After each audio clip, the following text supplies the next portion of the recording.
ბატონშალო, საღამოშვიდობის გამარჯობა და თქვენ ამ შეფასების მიღმა ასევე გამოყავით 7 კონკრეტული მიმართულება, რა მიმართულებებითაც ჩვენ უზარმაზარ რისკებს უნდა ხედავდეთ და შესაბამისად რეაგირებდეთ. მათ შორის მე უბრალოდ ჩამოვთვლი და მე გთხოვთ რომ თითოეულზე რამდენიმე სიტყვა გითხრათ. პირველი ეს არის ავტონომიისა და აკადემიური თავისუფლების შელახვა, ამაზე დიდწილად უკვე ვისაუბრეთ კიდეც თუ ადევნებდით გადაცემას თვალს. მეორე თქვენს მიერ დასახელებული ეს არის აკადემიური და საგანმანათლებლო ისტორიის და ტრადიციის უგულებელყოფა საუნივერსიტეტო იდენტობის დაკარგვის საფრთხე ორივე უნივერსიტეტისთვის. შემდეგ თქვენ ასახელებთ მონსტრი უნივერსიტეტის შექმნას და სისტემურ დისბალანსს.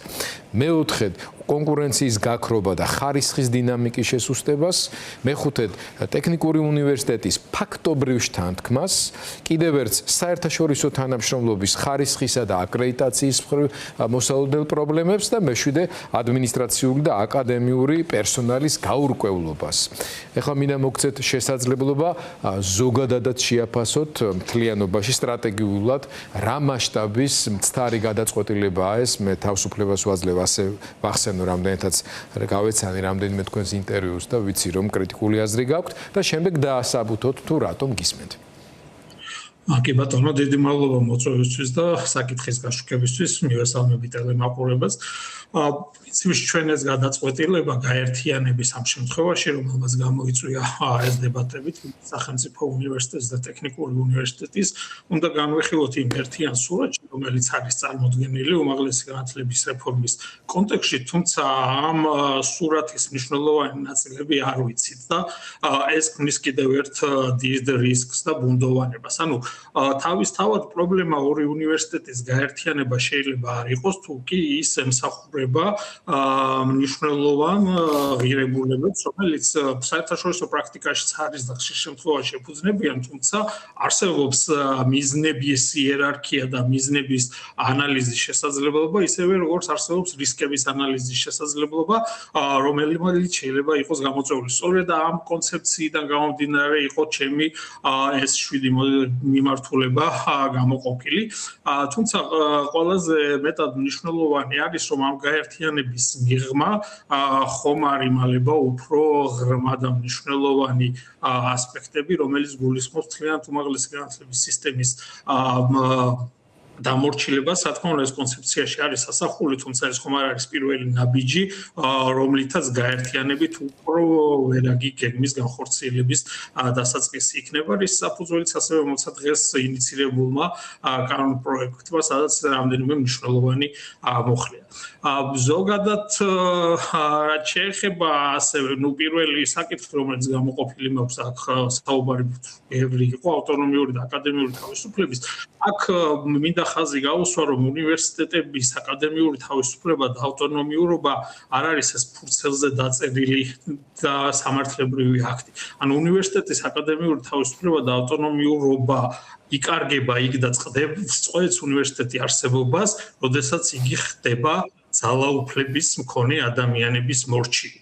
და როდესაც ამის ზრუნება აქვთ ადამიანებს, სწორედ აკადემიური თავისუფლება და აკადემიური აზრი არის მნიშვნელოვანი, რომ ამას შეეწინააღმდეგოს და სამწუხაროდ ეს პროცესი დავინახე საკმაოდ მძიმედ ერთის მხრივ ხელისუფლებამ და ძალაუფლების მქონე არც კი ჩათვალეს საჭიროდ ამ განხილვაში შესვლა, ისე მიიღეს გადაწყვეტილება, როცა საერთაშორისო პრაქტიკას ვამბობთ, ესეთი პრაქტიკა ბევრია, თუმცა იქ წლების განმავლობაში სწორედ აკადემიურ სისტემაში ხდება ამ საკითხების განხილვა და ეს საჭიროდ არ ჩათვალეს.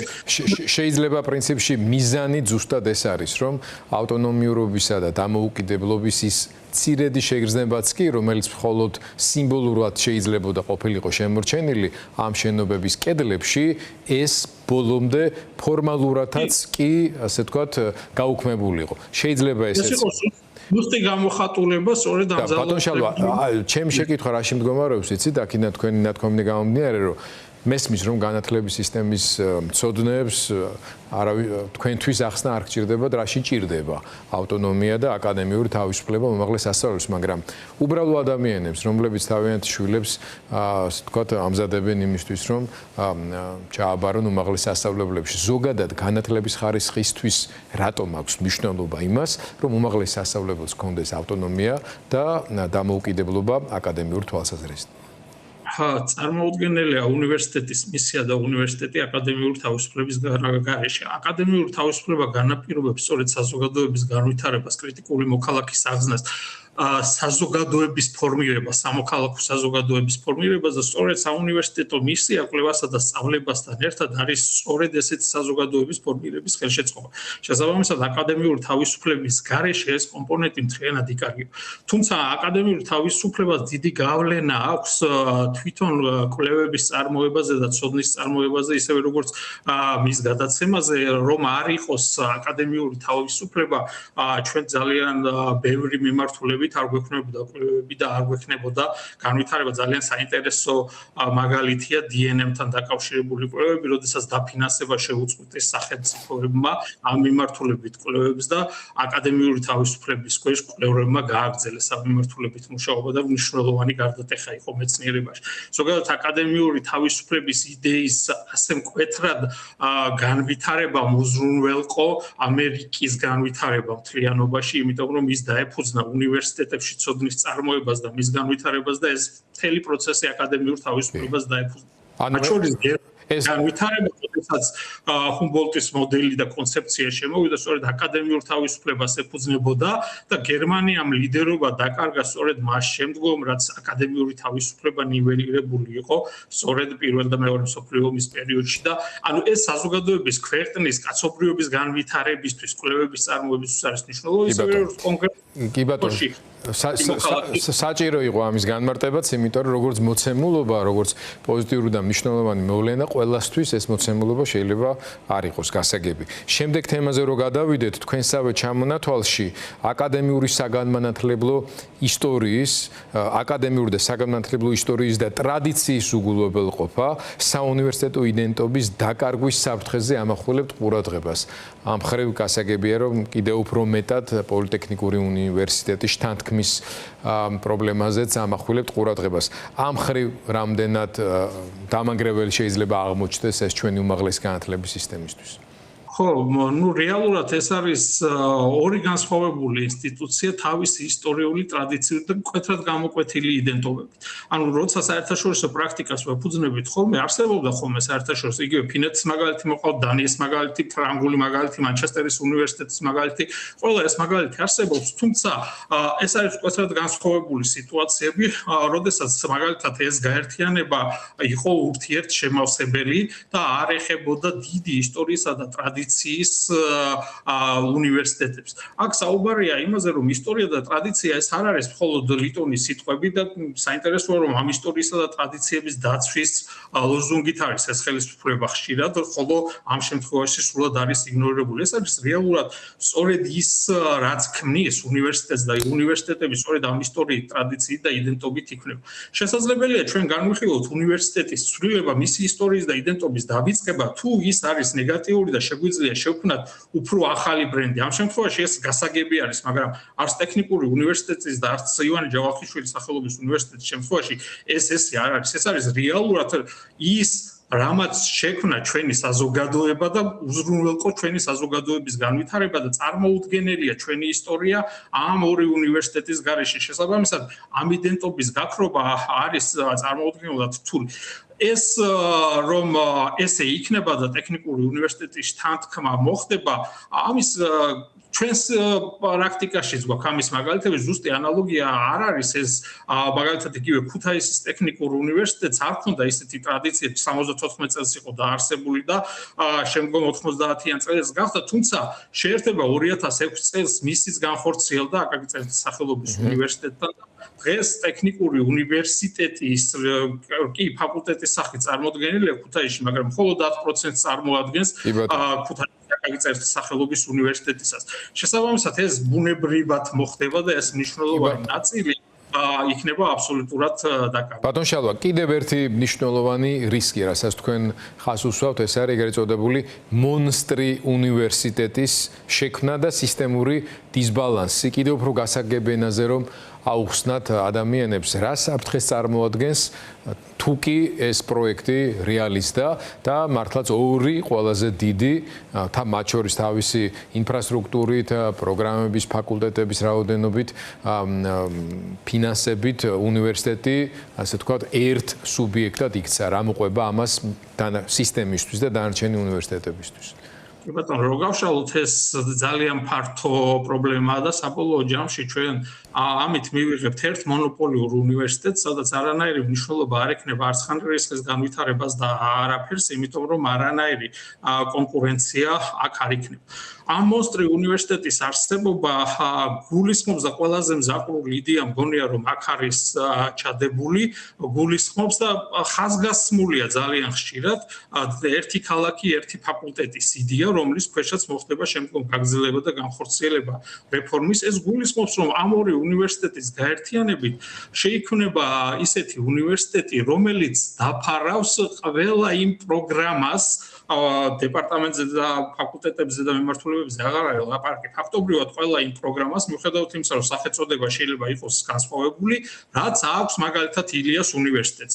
და თუ ამ თეზას გავაერთიანებთ, რომ ერთი ფაკულტეტი, ერთი ქალაქი და გაერთიანებული თსუ და საქართველოს ტექნიკური უნივერსიტეტი, აღმოჩნდება, რომ ილიას უნივერსიტეტის ადგილი აბსოლუტურად აღარ არის ამ საგანმანათლებლო ეკოსისტემაში, თუ ამას მიუხედავ და თუ ასე შევხედავ და აღმოჩნდება, რომ მაგალითად თუ დადგება საკითხი, რომ ერთი ქალაქი, ერთი ფაკულტეტი უნდა იყოს და თითოეულ მიმართულებაზე უნდა დარჩეს ერთი მიმართულება, აღმოჩნდება, რომ ამ გაერთიანებულ მონსტრ უნივერსიტეტს უჭირავს სწავლებისა და კვლევის მიმართულებითაც დაახლოებით 80%-მდე ყველა მიმართულებაზე, ხოლო ილიას უნივერსიტეტს 20 ან უფრო ნაკლები პროცენტი. დღეს თუ ავიღებთ მაგალითად 4 არაპროფილურ უნივერსიტეტს, სოხუმის უნივერსიტეტის ჩათვლით, ილია, თსუ და საქართველოს ტექნიკური უნივერსიტეტი არის მიმართულებები, სადაც ილიას უნივერსიტეტი დომინირებს, მათ შორის ბიზნეს ადმინისტრირება, რომელიც სამივე უნივერსიტეტშია პოპულარული, საერთოდ წელში ილიას უნივერსიტეტს 35%-მდე უჭირავს ფსიქოლოგიის მიმართულება, სადაც 50%.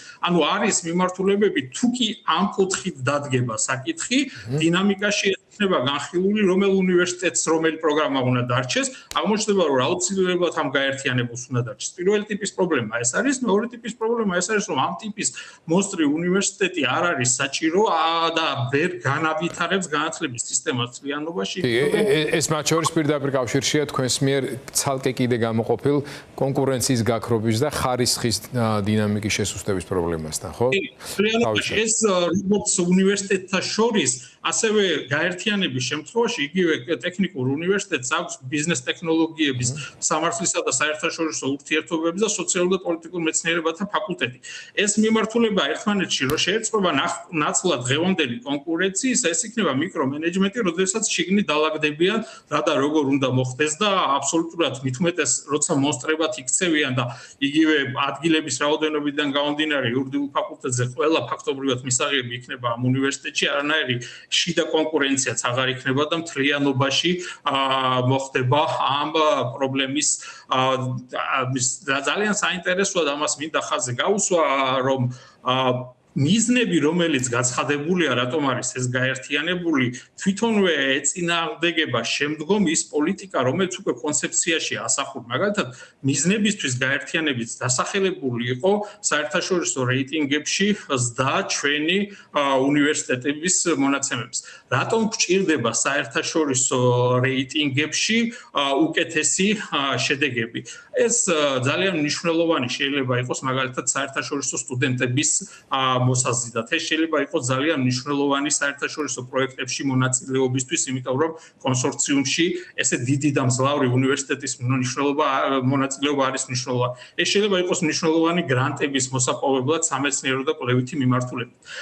თუმცა თუ ავიღებთ პოლიტიკის მეორე ნაწილს, რომელიც კონცეფციაშია წარმოდგენილი, იქ აღნიშნავს, რომ სახელმწიფო უნივერსიტეტებს საერთაშორისო სტუდენტის მიღების უფლება არ აქვს. ანუ თუ კი საერთაშორისო რეიტინგის ამაღლება გვჭირდება, იმიტომ რომ საერთაშორისო სტუდენტები მოვიზიდოთ, ამ უნივერსიტეტს არ აქვს უფლება, რომ საერთაშორისო სტუდენტები მოიზიდოს. მეორეს მხრივ, ჩვენი სეგმენტი არის მედიცინის მიმართულება, საერთაშორისო სტუდენტების 90% მედიცინის მიმართულებაზე ხავს, ხოლო ამ გაერთიანებულ უნივერსიტეტში მედიცინა არ იქნება, იმიტომ რომ ვიცით, რომ მედიცინის ფაკულტეტი, რომელიც თბილისის სახელმწიფო უნივერსიტეტს აქვს, გადადის თბილისის სამედიცინო უნივერსიტეტში და მასაც არ აქვს საერთაშორისო სტუდენტების მიღების შესაძლებლობა.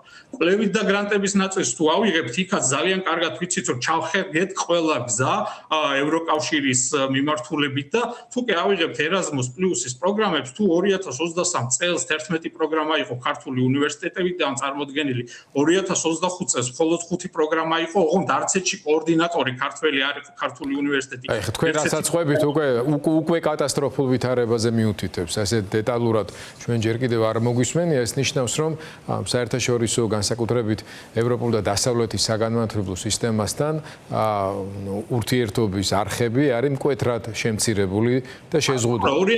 2025 წელს მინდა გითხრათ, რომ ერთადერთმა ქართულმა უნივერსიტეტმა ვერ აიღო Erasmus ინსტიტუციური გრანტი, თორე სტრუქტურული მიმართულებით, სადაც სახელმწიფოს მონაწილეობაც ავალდებულია, იქ რომ ამოგვიღეს და აღარ განიხილება ეს მიმართულება ჩვენთვის.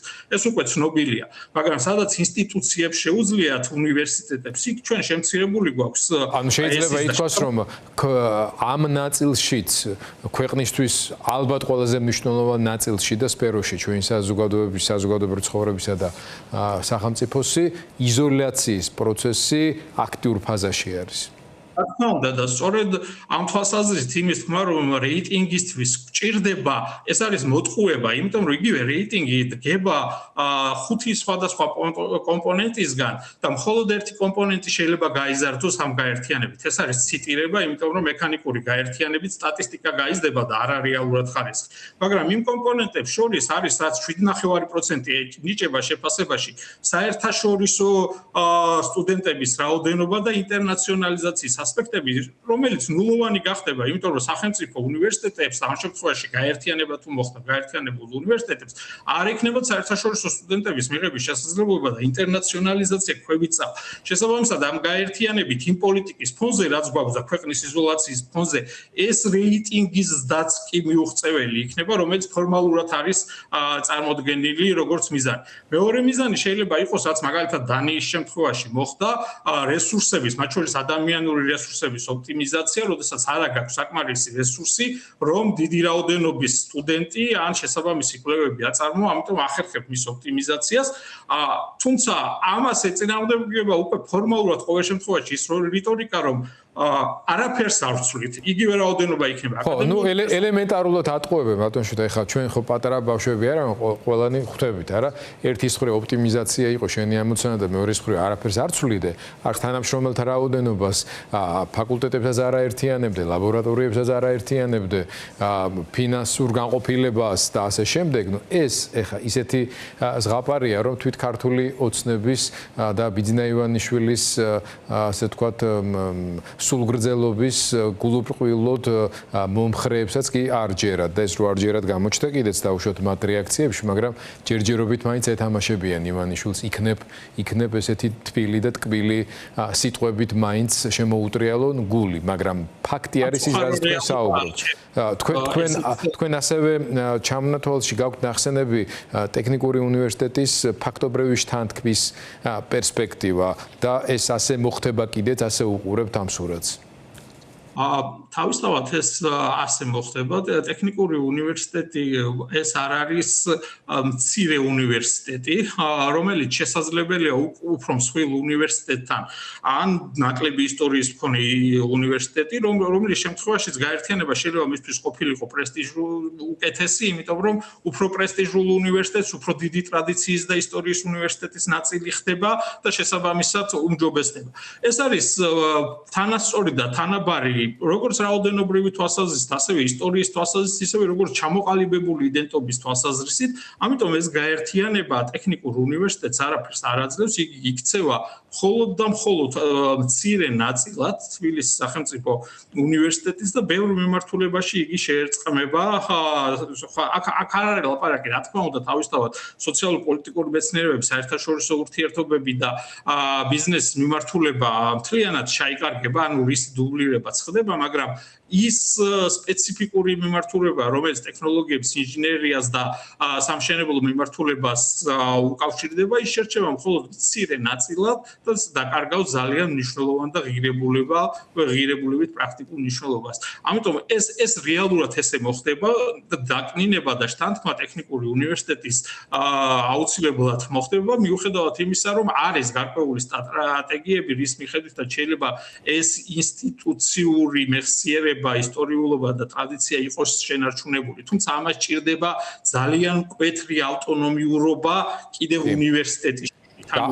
აკი ჩვენ სრულიად საწინააღმდეგო, აი რაღაცა ტიპის უნიფიცირების ვერტიკალური სისტემა. და არა უნივერსიტეტის შიგნით დიდი ინსტიტუციური ავტონომიურობა. ეს რო ყოფილიყო მიზანი, პირიქით ევროპული გამოცდილება კიდევ უფრო ღრმად და ფართოდ უნდა შემოეტანათ საუნივერსიტეტო სივრცეში და რუსული ტიპის მართლობითი პარტიული მართლობითი სისტემებისაკენ არ წაიყვანათ. დიდი მადლობა მინდა გითხრათ, მე მგონი საკმაოდ დეტალურად და საინტერესოდ ახსენით ყველა ის რისკი, რომელიც უკავშირდება ასეთი უპასუხისმგებლო გადაწყვეტილებების მიღებას.